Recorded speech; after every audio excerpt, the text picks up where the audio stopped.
पाकिस्तान के वज़ीर दाखिला राना सनाउल्लाह ने पाकिस्तान की आवाम की तवज्जो जो है वो फिर भारत की तरफ की है।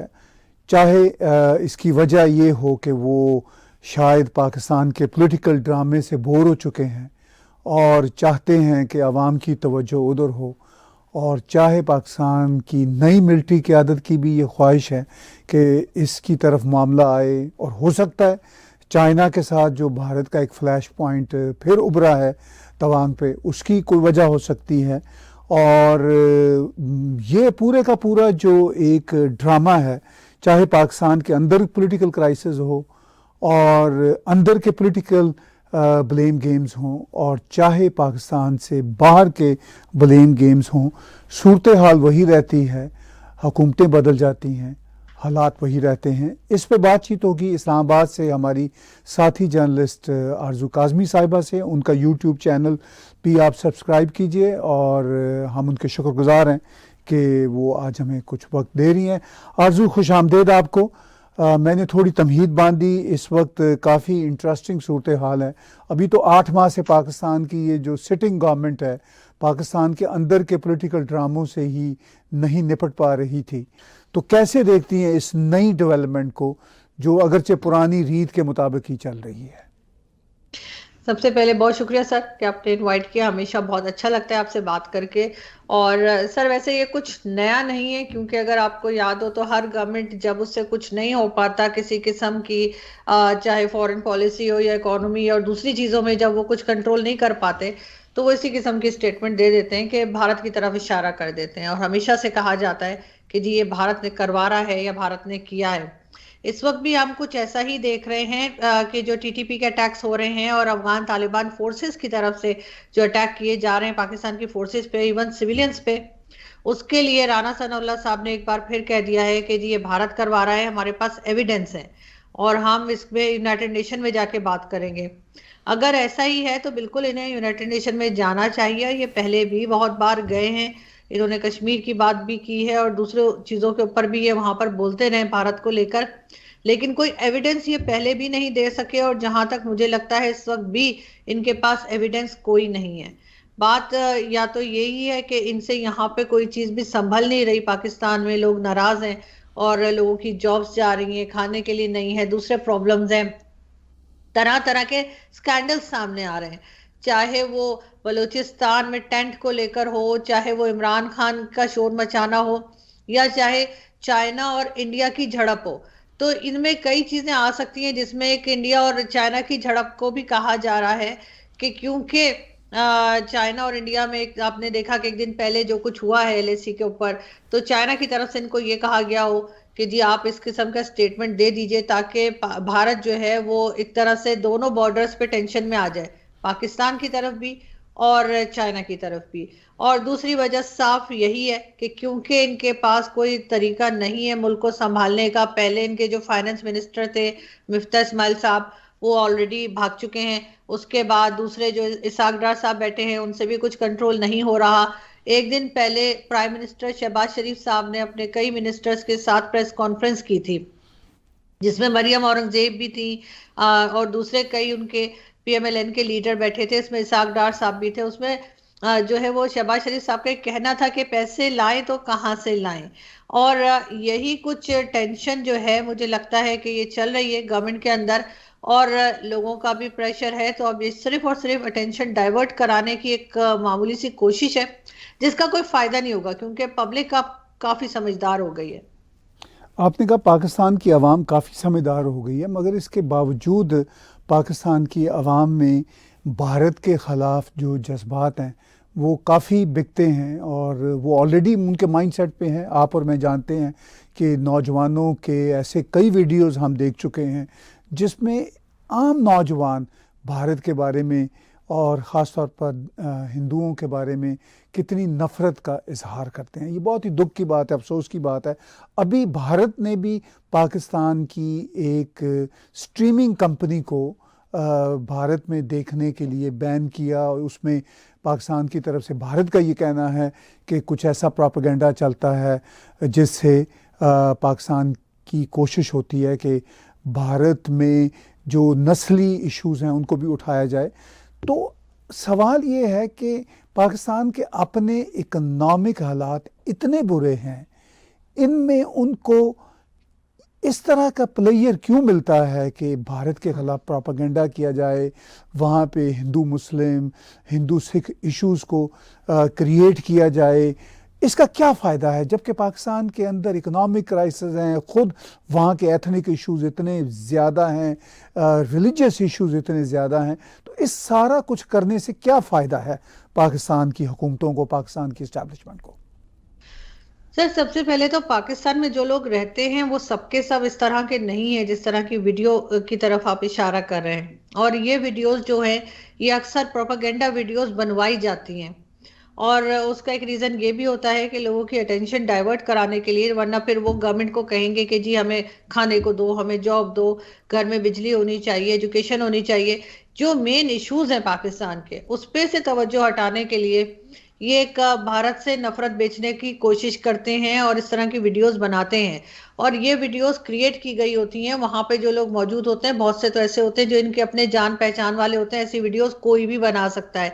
मैं कोई ऐसी वीडियो भी बना सकती हूँ जिसमें सब लोग भारत के हक में नारे लगाएंगे और लोग इसका ये इंप्रेशन लेंगे कि पाकिस्तान में भारत से लोग बड़ी मोहब्बत करते हैं। तो ये जो है ये गलत इंप्रेशन देने के लिए इस तरह की वीडियोस बनाई जाती हैं। मैं नहीं समझती कि पाकिस्तान में हर कोई जो है वो भारत से नफरत करता है या हिंदुओं से उन्हें कोई प्रॉब्लम है। ये जरूर है कि आप कह सकते हैं कि 40% या 50% लोग ऐसे हैं, मगर सबके सब ऐसे नहीं है। लेकिन ये लोग जो वीडियोस बनाते हैं उससे इंप्रेशन ये आता है कि जैसे 90% हमारे यहाँ लोग इसी तरह के रहते हैं। तो एक तो ये इनकी प्रोपेगेंडा वीडियो होती है, इनके अपने फायदे के लिए होती है, इससे इनको फायदा होता है और इनको यही बताते हैं ये आम पब्लिक को, क्योंकि आम पब्लिक अभी तक आपने देखा है कि रोड के ऊपर नहीं आई है। जो कहा जाता है इकोनॉमी की हालत है, जो लोगों की हालत है, जिस तरह से लोगों के पास फीस नहीं है देने के लिए, लोगों के पास खाने के लिए नहीं है, लेकिन अभी तक आपको पब्लिक जो है वो रोड पे नजर नहीं आएगी। यहाँ तक कि अगर इमरान खान भी कहते हैं तो बहुत थोड़े लोग बाहर निकलते हैं और उसके बाद वो भी घर वापस चले जाते हैं। लेकिन इसकी रीजन यही है कि मुख्तलिफ तरीके से कभी टीटीपी का बताया जाता है कि जी टीटीपी वाले अटैक कर रहे हैं, उन्होंने सिविलियंस को मार दिया, उन्होंने ये कर दिया। तो भाई आप किस लिए हैं? यहाँ पर जो इतनी लाखों की फौज बैठी हुई है वो उन 15-20 हजार के करीब जो टीटीपी है उसे कंट्रोल क्यों नहीं कर पा रही? इसलिए कि उधर अगर कंट्रोल नहीं करे इसका मतलब है कि वो भी पैसा है, यानी कि अफगानिस्तान का बॉर्डर भी इस वक्त कमाने का जरिया बन चुका है। अब कहा जाएगा कि जी हमें बड़ा खतरा है, वो कह रहे हैं हम शरीयत लगा देंगे, वो कह रहे हैं हम इस्लामाबाद तक आ जाएंगे, वो कह रहे हैं कि हम ड्यूरल लाइन को नहीं मानते। ये तो वो हमेशा से कहते आ रहे हैं, अभी कोई नई बात हुई है। लेकिन अब नई बात ये हुई है कि अब इनको जो है वो इंडिया का बॉर्डर इतना जो है वो इतना ऐसा नहीं रहा जो इन्हें फायदा करे, जिससे ये खा कमा सकें। क्योंकि अब लोगों को समझ में आ गया है वो कश्मीर कश्मीर वाला चूरन बिक नहीं रहा। तो अब वहां से ये चले गए हैं अफगानिस्तान की तरफ। आप कहेंगे वहां से खतरा है, साथ साथ इन्होंने जाहिर है कि अगर ये कहेंगे बार बार कि अफगानिस्तान वाले हमें मार रहे हैं या तालिबान हमारे साथ ऐसा कर रहे हैं, तो तालिबान तो आप जानते हैं कि वो किस जहनियत के होते हैं, उनसे भी इनको डर लगता है कि करें तो क्या करें। तो इन्होंने कह दिया कि जी ऐसा है कि ये तो इंडिया कर रहा है और इंडिया फंड कर रहा है, वहां पे जो ऑर्गेनाइजेशंस हैं अफगानिस्तान के अंदर उसको इंडिया फंड कर रहा है, इसलिए वो हमारे ऊपर अटैक कर रहे हैं। ये इसी किस्म की मुख्तलिफ बातें लाकर, और कभी इंडिया लाकर, कभी हिंदू लाकर, कभी क्या लाकर, यहाँ पे ये बातें इसीलिए हमारी गवर्नमेंट और इस्टेब्लिशमेंट करवाती है ताकि लोग जो हैं वो बाहर ना निकलें और लोग अपनी प्रॉब्लम्स इनसे शेयर ना करें या शोर ना मचाएं।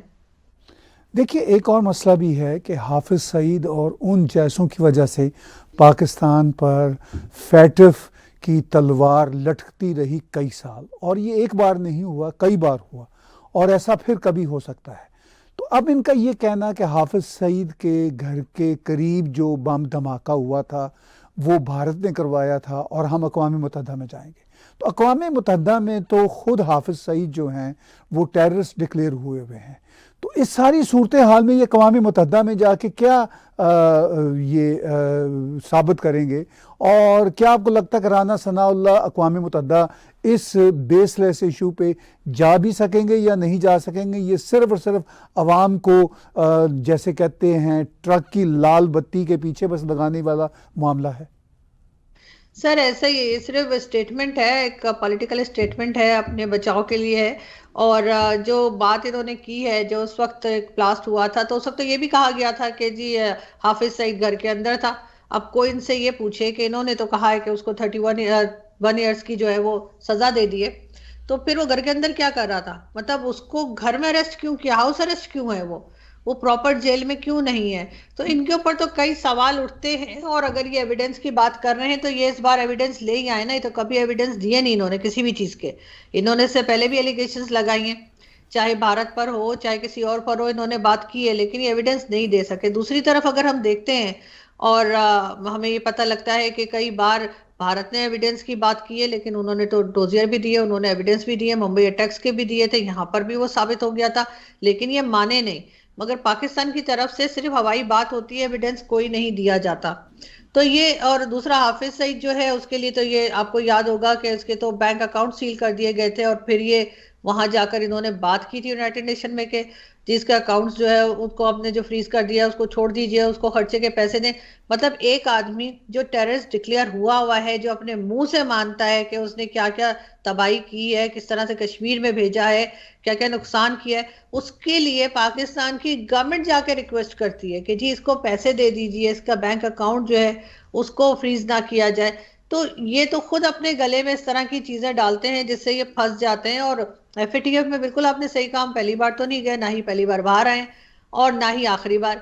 मतलब यहाँ तो ये चीज चलती रहेगी, इनको आदत हो गई है। थोड़े दिनों के बाद आप फिर देखिएगा दोबारा एफएटीएफ में पहुंचे होंगे और उसके बाद कह रहे होंगे कि भारत ने पहुंचा दिया है। मतलब अपने जो प्रॉब्लम्स हैं, अपनी जो हरकतें हैं, अपनी जो गलत काम है, वो हमने सही नहीं करने, हमने हमेशा दूसरे पे ब्लेम डालना है। और यही पिछली गवर्नमेंट्स भी करती आई हैं और अनफॉर्चुनेटली इस गवर्नमेंट में भी यही कुछ हो रहा है।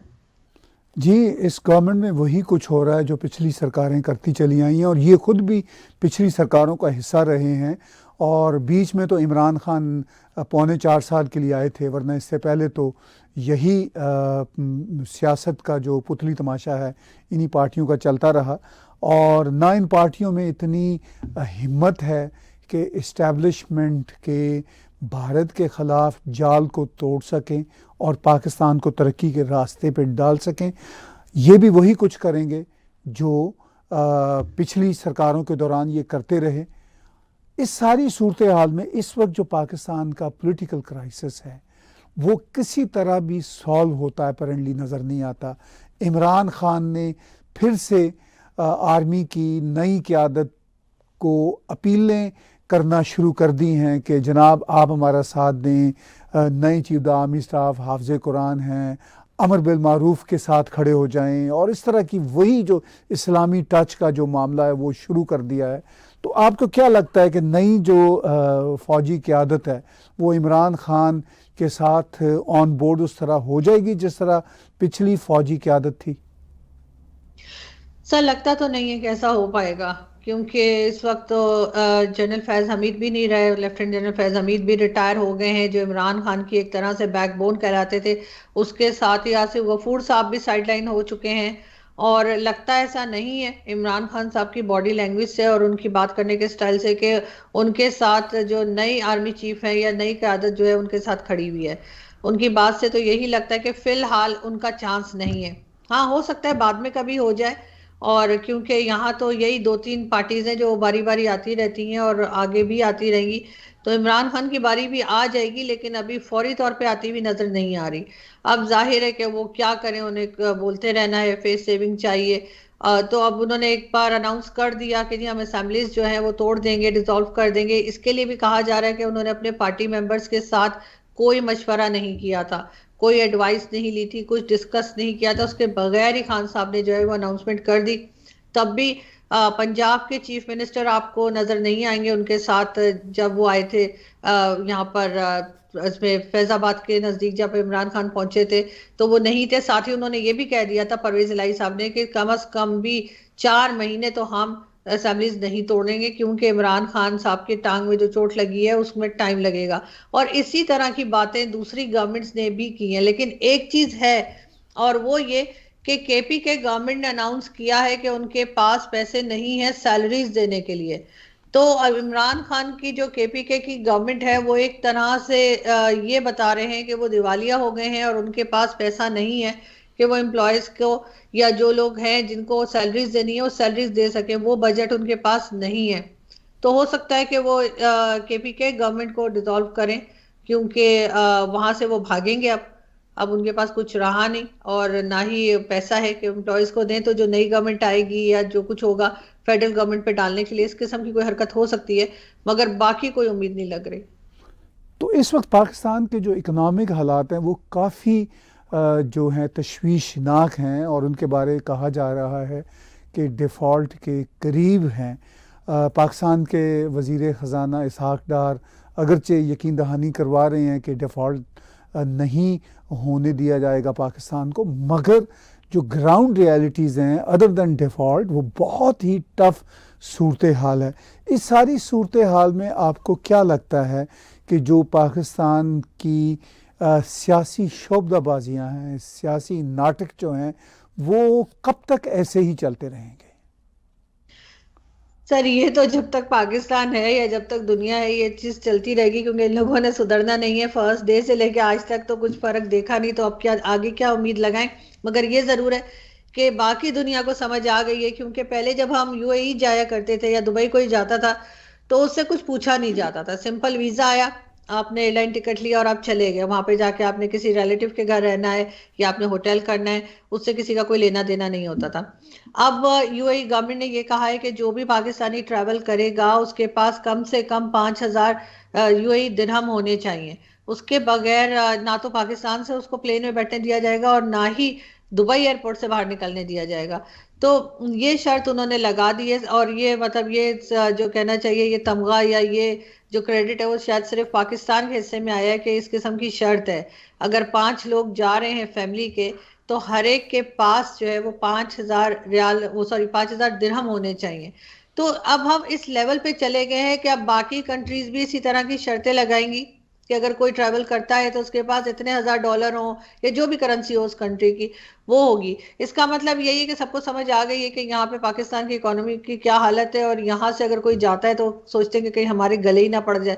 तो इस किस्म की बातें हो रही हैं। जी, इस सारी सूरत हाल में जो पंजाब की हुकूमत है उसकी भी मजबूरियां समझ आती हैं कि चौधरी परवेज़ इलाही को समझ नहीं आ रहा कि वो इमरान ख़ान के साथ रहें या पीडीएम के साथ जाएं, क्योंकि उसमें बहुत सारी कानूनी पेचीदगियां भी हैं। और अगर इमरान ख़ान का साथ छोड़ते हैं तो फिर भी मुस्तकबिल उनका ख़राब है, और अगर साथ रहते हैं तो भी मुस्तकबिल ख़राब है, और दूसरी तरफ से कोई श्योरिटी नहीं है। तो इतनी कॉम्प्लेक्स सूरत हाल में पंजाब और इमरान ख़ान के जो रिश्ते हैं, पंजाब सरकार और इमरान ख़ान के रिश्ते, वो आपको आने वाले दिनों में किस तरफ जाते नज़र आते हैं? सर सुनने में तो यही आया है कि परवेज इलाही साहब की जो है पीएमएलएन से भी बातचीत चल रही है, और अगर दोबारा से उनकी गवर्नमेंट आ जाती है पीएमएलएन की, तो वो पीएमएलएन की तरफ से चीफ मिनिस्टर बन जाएंगे। उन्होंने सिर्फ चीफ मिनिस्टर बनना है। वो शेख रशीद साहब वाली हालत है उनकी कि जिधर से भी उनको सीट मिले वो उस तरफ चले जाएंगे। तो इमरान खान की तरफ से भी वो काफी हद तक हट गए। उनके बेटे मोनिस इलाही ने भी जो टीवी चैनल को इंटरव्यू दिया था उसमें उन्होंने कहा कि जी हमें तो बाजवा साहब ने कहा था कि इमरान खान की तरफ चले जाओ। उस पे भी एक हंगामा मचा था। तो इसलिए, और ये तो वैसे भी आप जानते हैं कि पीएमएल क्यू जो है वो स्टैब्लिशमेंट की ही पार्टी है, जैसे पीटीआई है उसको भी स्टैब्लिशमेंट नहीं बनाया था। और जिस वक्त कोई गवर्नमेंट गिरनी होती है या बननी होती है तो यही लोग होते हैं जो जाकर मिल भी जाते हैं और निकल भी जाते हैं। तो इसलिए कोई खास बात नहीं है। अगर परवेज इलाही साहब जो हैं वो उन्होंने ये भी कहा है कि वो मुलाकात कराने को तैयार हैं पीएमएलएन के लीडर से, इमरान खान साहब की। अब देखते हैं आगे क्या होता है, लेकिन अगर पंजाब में गवर्नमेंट बनी पीएमएलएन की तो शायद परवेज इलाही साहब ने अपनी सीट पक्की करवा ली है तकरीबन। जी, देखिए ये भी एक सियासी शोबदाबाजी का वहाँ पे एक मंज़र है कि कभी परवेज़ इलाही इमरान ख़ान के साथ हैं या कभी दूसरी तरफ जाना चाहते हैं, मगर दर हकीकत चीफ मिनिस्टर पंजाब रहना चाहते हैं। तो इस सारे मसले में हमें एक बात नज़र आती है कि पाकिस्तान की इस्टेब्लिशमेंट हो या पाकिस्तान की पॉलिटिकल एलीट हो, वो पावर हंगरी है और वो अपने अपनी पावर को अपने हाथ में रखना चाहते हैं, लेकिन जो मुल्की हालात हैं वो अब वैसे नहीं रहे जैसे हमें 2-3 दहाइयों पहले, यानी 1990s में, 2000 में, 2010 में नज़र आते थे कि इंटरनेशनल स्टेक होल्डर्स इनके साथ खड़े होते थे। अब international stakeholder specially America और यूरोपियन यूनियन तो इनके साथ नहीं हैं। चीन की तरफ से इनका साथ भी छूट गया था, चीन ने भी ये साथ छोड़ दिया था, ख़ासतौर पर इमरान खान की सरकार के दौरान। तो आपको आने वाले दिनों में चीन की तरफ से शराकतदारी पाकिस्तान के हालात में कितनी नज़र आती है? सर मुझे कुछ खास नजर नहीं आती, इसलिए कि पाकिस्तान का वही हाल है कि हमारे के लिए कह देते हैं जी हम उसके साथ खड़े हैं, कभी हम किसी कंट्री के साथ खड़े होते हैं, लेकिन अफसोस की बात यह है कि हमारे साथ कोई नहीं खड़ा हुआ। और चाइना भी बहुत टाइम के लिए नहीं खड़ा होगा, क्योंकि जाहिर है जिस तरह से इकोनॉमी की हालत हो रही है, उसके बाद जिस तरह से चाइनीज सिटीजन्स मारे जा रहे हैं यहाँ पे, उनकी जो जान को खतरा है, और उनको जिस तरह से कहा जा रहा है कि जी इनके साथ सिक्योरिटी लगाई जाए, इनको बुलेट प्रूफ या बॉम्ब प्रूफ कार्स दी जाए, ऐसी सूरत हाल में कौन हमारे साथ खड़ा होगा? तो चाइना भी बिजनेस कर रहा है, चाइना भी कोई दोस्ती नहीं कर रहा, ना ही कोई रिश्तेदारी कर रहा है, जो ये हर वक्त कहते रहते हैं कि जी चाइना हमारा दोस्त है, चाइना हमारा भाई है। तो ना चाइना हमारा दोस्त है, ना चाइना हमारा भाई है। हम तो, चाइना हमारे साथ बिजनेस कर रहा है, और वो भी ऐसे कि वो हमारा बॉस है और हम उसके एम्प्लॉय हैं, और एम्प्लॉय को किसी वक्त भी निकाला जा सकता है। तो अब हालात इन्होंने ऐसे पैदा कर दिए हैं, इन्होंने अपनी करप्शन कर करके, यानी एक हद होती है करप्शन की भी, लेकिन इन्होंने कोई हद छोड़ी नहीं। और चाहे वो आसिम सलीम बाजवा का केस ले लीजिए या कोई दूसरा, इन्होंने वो हालत कर दी है कि अब ये बॉस बहुत जल्दी ही इस एम्प्लॉय को निकालता हुआ दिखाई देने वाला है। जी, ये सूरत हाल भी काफ़ी गंभीर है। और दूसरी तरफ हम सऊदी अरब का भी मामला देखते हैं। सऊदी अरब के वज़ीर आज़म और वली अहद मोहम्मद बिन सलमान ने पाकिस्तान और साउथ एशिया का दौरा पोस्टपोन कर दिया था या कैंसिल कर दिया था, क्योंकि उन्हीं दिनों इमरान खान पाकिस्तान में, इस्लामाबाद में एक लॉन्ग मार्च करने की कोशिश कर रहे थे, और जलसे तो उन्होंने किए ही। तो आपको अरब कंट्री से पाकिस्तान की तरफ जो अब मदद की तवक्को है, वो पाकिस्तान की हुकूमत कितना कर रही है? सर मुझे तो नहीं लगता कि अरब कंट्रीज की तरफ से पाकिस्तान को कोई मदद की उम्मीद रखनी चाहिए, या पहले कभी की है उन्होंने। क्योंकि ओआईसी की कंट्रीज को भी हमने देखा, यहाँ पे हमने जरूर उसका मीटिंग करवाई थी, उनका इजलास करवाया था, लेकिन यूएई की तरफ से हो चाहे सऊदी अरब की तरफ से हो, जो भी दिया जाता है वो जाहिर है कड़ी शर्तों के साथ होता है। अभी भी उन्होंने इस साल अपने पैसे वापस लेने थे सऊदी अरब ने, लेकिन इन्होंने खैर मिन्नतें समाजते करके रुकवा लिया है, मगर एक साल के लिए, और यानी नेक्स्ट ईयर दिसंबर में इनको फिर उनके पैसे वापस करने। लेकिन वो पैसे भी आप जानते हैं कैसे होते हैं, जो कि उन्होंने कहा होता है कि जी आप खर्च नहीं कर सकते, सिर्फ बैंक में रखिए। तो पाकिस्तान की सिचुएशन जो है वो अरब कंट्रीज से छुपी भी नहीं है, और अगर कभी किसी ने मदद की भी है तो वो नॉन मुस्लिम कंट्रीज ने की है, जहाँ पे जहाँ पे यानी मुसलमानों की हुकूमत ना हो। चाहे जी, वो यूरोप देख लीजिए, अमेरिका देख लीजिए, चाहे वो चाइना देख लीजिए, या चाहे वो भारत देख लीजिए, क्योंकि भारत ने भी वैक्सीन दी थी, और कई बार जो है यहाँ से जो बच्चे हैं और बड़े हैं वो इलाज के लिए इंडिया जाते हैं। और जब कोविड वैक्सीन का हुआ था तब भी भारत ने मदद की थी, साथ चाइना है, और जैसे आप जानते हैं कि वर्ल्ड बैंक है और कई दूसरे इदारे जिनसे पाकिस्तान पैसे लेता है, लेकिन उसमें आपको हार्डली कोई, मेरे ख्याल से तो कोई भी आपको इस्लामिक कंट्री नजर नहीं आएगी। तो मेरा नहीं ख्याल कि इनको कोई उम्मीद है किसी भी इस्लामिक कंट्री से कि वो इनकी मदद करेंगे। जी, आखिर में दो बातें। एक तो जो ब्रादर इस्लामी मुल्क है अफ़गानिस्तान, और उनकी जो तालिबान की सरकार है, वो उनके लिए इमरान खान ने भी बहुत बड़े बड़े बोल बोले थे, और पाकिस्तान की इस्टेब्लिशमेंट के भी उनके साथ बड़े रिश्ते नाते रहे हैं। लेकिन अभी फिर चमन के बॉर्डर पे एक बहुत बड़ा अटैक अफ़गान फोर्सेस की तरफ से किया गया, यानी तालिबान की तरफ से किया गया, और उसके बाद सूरत हाल काफ़ी कशीदा है। तो इस्लामाबाद में बैठे हुए आप उस कशीदगी को कैसे देखती हैं? बिल्कुल सर, काफी टेंस सिचुएशन है और यहाँ पर भी यही कहा जा रहा है कि तालिबान फोर्सेस की तरफ से है। और मगर यहाँ पे फिर वही बात ये कहते हैं कि जी अफगानिस्तान में भी जो फोर्सेस हैं, जो है लोग, उनको भी ये भारत का नाम लगाते हैं कि वो लोग फंड कर रहे हैं, इस वजह से ऐसा हो रहा है। लेकिन असल बात तो यही है कि ये टीटीपी और तालिबान एक ही ग्रुप है, ये तो बहुत बार लोगों ने कहा है। मगर यहाँ पे ये कंट्रोल नहीं कर पा रहे। मगर ये जरूर है कि ये भी इनकी एक कमाई का जरिया ही बन गया है। और अब होगा यही कि यही झड़पें चलती रहेंगी कुछ टाइम तक। उसके बाद यही कहा जाएगा कि फिर कुछ नाम रख देंगे ये उस जंग का, जैसे पहले रखा करते थे ना, रद्दुल फसाद, और कभी कुछ इस किस्म का कुछ रख के, और फिर टीटीपी को शायद टारगेट करें, क्योंकि टीटीपी को रोकना बहुत जरूरी है। और अगर ये 15 से 20 हजार टीटीपी के लोगों को, इलाकों की फौज नहीं रोक पा रही, तो फिर इनको ये नहीं कहना चाहिए कि जी हम नंबर 1 हैं और हमसे हमसे तो कुछ कोई छीन नहीं सकता और हमारी जमीन नहीं ले सकता।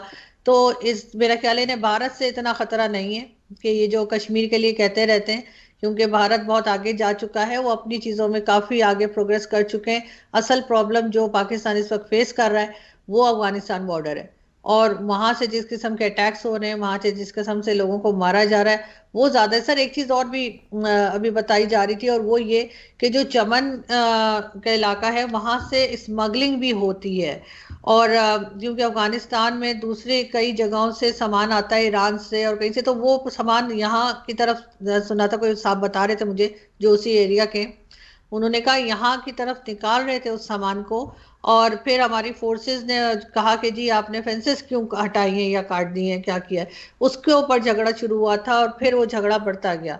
तो ये बात भी की जा रही है कि इस किस्म की भी चीजें जो है वो चल रही हैं यहाँ पे। वैसे स्मगलिंग तो हमेशा से होती है अफगानिस्तान से, कोई नई बात नहीं है। लेकिन ये कि इस वक्त जो चमन में हुआ है उसके लिए ये रीजन दिया जा रहा है। बहुत आखिर में ये बताइए कि अभी एक फ्लैश पॉइंट उभरा भारत और चीन के बीच में तवांग के इलाके में, उससे पाकिस्तान चीन की कितनी मदद लेना चाहेगा और चीन के साथ अपने ताल्लुकात को कितना एक्सप्लॉइट करना चाहेगा?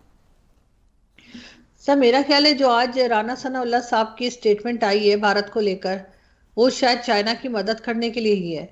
क्योंकि जाहिर है कि अगर हम इधर से टेंशन क्रिएट कर देंगे भारत के लिए अपने बॉर्डर से, और हम ये कहेंगे कि जी आपने हमारे यहाँ टेररिज्म की है, हम यूनाइटेड नेशन में जा रहे हैं, जो कि हम पहले भी बहुत बार जा चुके हैं यूनाइटेड नेशन में, लेकिन कुछ हुआ नहीं। तो क्योंकि हम कोई सबूत ही नहीं दे सके। तो लेकिन स्टेटमेंट गई है, अब ऑब्वियसली भारत की तरफ से भी स्टेटमेंट आएगी। हम उनको यानी डिवाइड कर देंगे, उनके अटेंशन को डिवाइड कर देंगे। एक तरफ वो चाइना को देखें और दूसरी तरफ वो हमारे यहाँ की उल्टी सीधी स्टेटमेंट्स देखें। ये मेरे ख्याल है पाकिस्तान की तरफ से एक मदद ही की जा रही है चाइना की। और इससे ज्यादा तो हम कुछ कर भी नहीं सकते। लेकिन ये कम से कम मुझे तो ऐसे ही लगता है कि जो स्टेटमेंट राना सनाउल्लाह की है वो सिर्फ और सिर्फ सपोर्ट है चाइनीज के लिए। बहुत शुक्रिया आरजू, हम आपके शुक्रगुजार हैं, आपने वक्त दिया।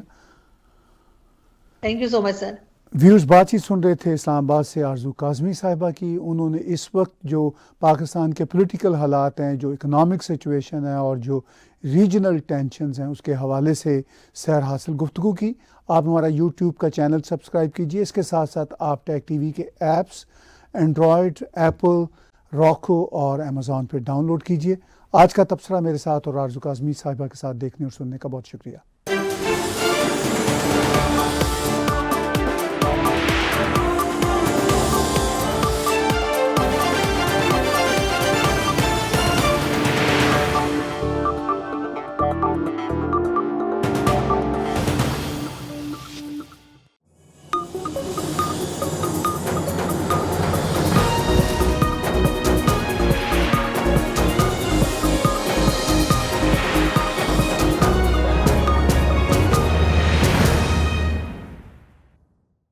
Subscribe TAG TV YouTube channel and press the notification button.